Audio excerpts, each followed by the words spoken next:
It has taken me a long time to come to terms with what happened in my house in Knoxville, Tennessee, and I'm finally ready to share.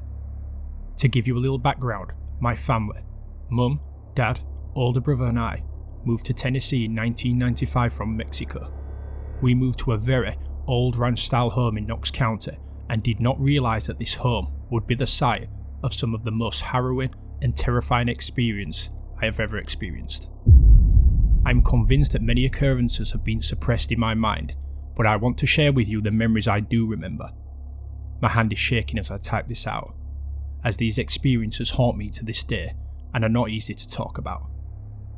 The activity in the house first began with the usual paranormal stuff you hear about: missing items, misplaced belongings, strange creaks and noises around the house. Nothing that can't logically be explained. It wasn't until we decided to add a room to the home about 4 or 5 months in that shit really began to hit the fan. I began to experience unusual things a few times a week to almost every single night thereafter. To give some perspective as to the layout of the home upon entering, the living room is the first thing you see. To the left is a small hallway leading to my parents' bedroom. To the right of the living room is a very long and narrow hallway that leads to a guest room, then the room my brother and I shared for a short while. The hall ends with a bathroom and the entryway to the kitchen, an extra room directly across from my brother and I's room. Essentially, my room was on the complete opposite end of the house from my parents. Anyways, now that the picture is set, I will describe several of my experiences. While my brother slept in the room, I would experience nightly terrors in which I would see someone standing at my doorway. It would never move, but the only way to describe it was a tall, shadowy figure with noticeably long white string-like hair. It would watch me several times a week, and I would feel so terrified that all I would be able to do is cover my head with my blanket and pray it would go away. I told my parents what I'd seen after the first night, but they merely chalked it up to me having a nightmare. Typical. Eventually, it got to a point where I began to sleep on my side with a blanket over my head with a small opening for me to look through.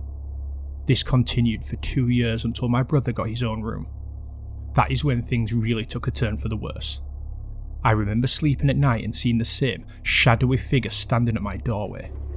Feeling just as terrified as the previous time seeing it, I did the usual go-to and covered my face with my blanket, hoping, upon uncovering myself, it would be gone. This time was different. Upon uncovering my face, the same figure was standing in my room, merely feet from my bed.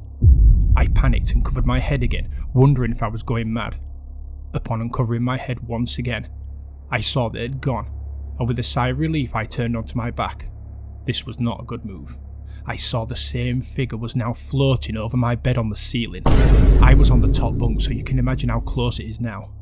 The only way I can accurately describe this humanoid-like entity is that it looked like a mix of grey alien and a very tall crypt keeper.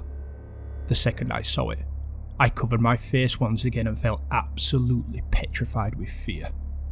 I then felt the figure lay on top of me as I lay frozen on my back. I remember hearing it breathing, sounding like a quiet, almost asthmatic wheeze, and how cold its breath felt. I remember the distinct earthly smell emanating from its mouth as it breathed inches from my face, the only barrier being my blanket. It felt like I was past, frozen in terror, feeling completely helpless. This occurrence was something that began to happen almost every night and only happened to me, maybe because I was the youngest. Throughout my time living in that house, things progressively got worse. I would be lying in my bed reading a book with all the lights on when I would begin to hear scratching under my bed. I would peek under and be overcome with the same paralysis I would feel at night and the feeling of the figure lying on top of me. I would feel it pull me off my bed and onto the floor in the middle of my room and stare into my soul as I kept my eyes closed in sheer terror. My mum would later recount several times in which she would walk into my room and see me lying in the middle of the room on my back. She would ask me what I'm doing, to which I would essentially snap out of it and tell her I was fine, too scared to talk about what had really happened. I remember if I slept on my chest, I would feel like a force would pick me up 2 to 3 foot by my shirt and drop me back onto my bed. This happens so often that to this day I am reluctant to sleep on my chest. Not because I'm afraid I'll be picked up now a 220-pound adult man, but because something in my subconscious mind tells me that it is not a good position to be in. My parents would tell me that I just had nightmares all the time, but they did not realise the nightmares was something I experienced every night. Years later, having endured this every night, I began to see an additional apparition in the home. I began to see a young boy in the long stretch of narrow hallway that my bedroom was situated in. I would see him peeking out of different rooms at me while I was in the hallway, only to disappear out of sight. That would be the extent of my interaction with him, but I would see him often and only during the day. The apparition did not appear to be malicious, unlike the other figure that tormented me at night. He gave me the impression that he was merely an observer, which was comforting, in a way, that this ghost did not want to mess with me, unlike that crypt keeper entity. Over a decade later, now living in Atlanta, I decided to look up the address on Google Maps to show a friend and noticed that the home was now the site of a home business. Upon seeing that, I decided that I would reach out to them out of curiosity and see if they had any similar experiences. The business would later reply, saying that they had never had more electronic issues in the home than anywhere they had ever been, and that stranger things occurred frequently. He told me that his wife and kids complained about seeing a little boy wandering around the hallway and were scared to live in the home. The man also described seeing a tall shadow occasionally when he was working in his office, which actually turned out to be my old bedroom. He told me he always felt like he was being watched and felt generally uneasy in that room in particular. What is peculiar about this is that I had not described any of my experiences prior to him telling me this, yet our stories appear to line up. I showed my parents the message thread I had with this business, and it was then that they confirmed that they believed the house was haunted. They didn't want to say anything that would scare me even more and tried to bury it under the guise that I was having nightmares. My mother said that she would see the same little boy wandering around the kitchen and hallway, and she always felt that feeling of being watched when no one was in a home but her. Neither of them had seen the tall figure, and it seemed it was only focused on me.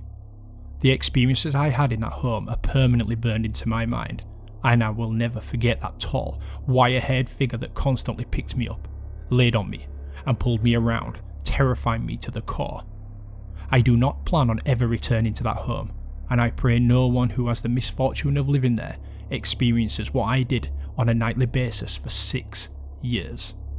I've always been curious about deep hypnosis and what it may reveal to me, but I'm equally terrified to remember events that my own mind deemed too traumatic to keep in my conscious mind.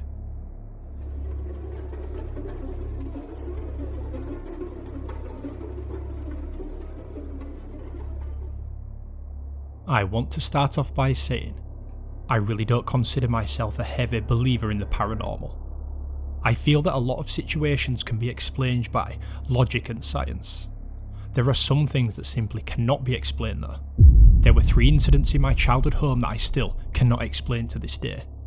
If someone has experienced anything similar, feel free to give me insight. When I was younger, maybe 10 or 11, we lived in a very large old Victorian house. The house had 5 floors, very long hallway on each floor, and old wooden flooring. There were always creepy sounds at night and weird power outages, but that could be attributed to the age of the house. The first incident happened in the attic. We called it the attic, but in reality, it had a family room, a bathroom, a kitchen, and a guest room. The 3rd floor stairs have a landing that leads to the attic door, which takes you up a flight of stairs, and you come up to a long hallway on your left that leads you to the family room at the end of the hall, and a large window on your right that the moonlight comes through. When you enter the family room, there's a spiral staircase that takes you to the top floor, which is just a dark, small room that we never use except for storage. One night, I was playing with my toys on the stairs of the 3rd floor, right next to the door that leads to the attic. We had a cat at the time, and as I was playing, I heard scratching in the attic. Not wanting to get in trouble for her destroying a couch, as I'm the one who asked for the cat, I opened the attic door and walked up the stairs to go find her. As soon as I reached the top of the stairs and turned down the long hallway, the scratching stopped, and the power to the house went out. I was in total darkness. I put my back against the window and slid down and stared down the long hallway, terrified and waiting for the power to come on. As I slid down, I heard a very slow thump. The sound of someone walking down the spiral staircase. The sound is unmistakable because the steps are metal. The sound continued, right behind the family room door. The footsteps stopped. The family room door moved slightly. And immediately, I felt this rush come over me. I got so cold and my heart started beating in such a way I felt it actually move my chest. After a few seconds, the door bolted open and something started sprinting down the hallway at me. I couldn't see a thing, but I felt the movement. That feeling you get when you know something is near you. I remember that this was the first time I ever felt like prey. My heart was in my throat, but I screamed as loud as I could, and as soon as it got close to me, the rush went away, and the cold left my body. My parents ran up the stairs, and after I told them what happened, they went to the breaker box and came up and looked all around and found no one. Nothing. The handle on the family door room was broken, and the window behind me was cracked. It's possible I cracked it when I put my back to it to slide down, but it was cracked at a height I couldn't reach with my body at the time. The basement was the worst part of the house. It was one of those dreary, unfurnished concrete floor basements. It was as large as my first floor of my house. I mean, truly massive. When you open the door, the short stairs look like you're going into a cellar, and when you come down the stairs, you have to walk forward for several steps in the dark to find the string of light and pull it. Even then, that light only illuminates the immediate area, not the rest of the basement. There are several lights like this the further you go, each one with a string to pull. To the left is the rest of the basement. It goes all the way to the back, and then there's a cove tucked into the left where the dogs sleep. It's out of line of sight. Since there's a small window in the cove, it casts this bluish black light in the morning and nights from the moon. One early morning, around 5 AM, I had to go feed the dogs since my dad was out of town. I hated when it was my turn because the basement always gave me terrible feelings. I called for them, waited, and called again. They didn't come and I heard no sound. I walked down the stairs in the dark and I held my hand out to find the string to pull the light. As I reached for the light, I saw movement at the end of the basement near the cove and my breath got caught in my chest. I pulled the light fast and the bulb popped with a quick burst of light. In that moment, I saw a man standing at the end of the basement. He didn't disappear like in the movies though, and I wish he had. In the dark, with a sliver of moonlight from the cove window, I could still see him standing there with his back to me. He didn't move at all and his head was cocked to the left in such an unnatural way, at an angle where his neck had to have been broken. He was probably 40 feet away from me. As I stood there, trying to force a scream through my throat that felt like it was locked up, I couldn't look away, and in those few seconds, I stared and I saw it was less of a man and more of a thing. It had white, translucent skin and looked gangly. I pissed myself standing up and lost all control. I think the piece snapped me out of it because as I felt the warmth on my leg, I started backing away, and as I backed away, it sprinted to the left towards the cove where the dogs were, and I ran upstairs. I chipped my tooth falling into the stairs. I slammed the door shut and locked the latch. I called my mum down, and we called to the dogs from the top of the stairs. No response. We went down there, and both dogs were huddled together in the corner of the cove, and it took 5 minutes to get them to leave the corner and come upstairs with us. We had to pull them apart and walk with them holding their collars. The last one is just short and simple, but probably the worst experience I had in that house. In that same basement, there's a furnace room to the left of the stairs, about 15 feet away. It's dark, cramped, and has all kinds of luggage and extra supplies in it. The day before Thanksgiving, we were preparing for family to arrive. My mother sent me to get the Thanksgiving table decor. As I walked down the stairs, I saw the furnace room door was cracked. I stopped dead in my tracks. That door was never left open. We were always told to close it so the dogs don't go inside. Really, my parents made a big deal about it. I stayed on the stairs and stared at the door. I felt the hair on my neck raise and my fist clench out of instinct. As I stare, in the crack of the door, I see half a smile and one eye. The smile was so close to being human, but so far I can't explain it. It was as though something had been observing humans to mimic them but couldn't get its face just right. As I ran up the stairs, I heard the creak of the furnace door opening further. It slammed and locked the door, and that was the last time I ever went in the basement. From that point on, my parents never made me go back in the basement again and delegated my basement chores to my siblings. Even though I know that they didn't believe me, it was a nice gesture that I was thankful for. Since we moved, I've never experienced anything abnormal in any houses. I'm 26 now. I've never had any issues with the paranormal since then. I like to rationalise by telling myself it was fear and my brain playing tricks on me, but part of me knows it was real.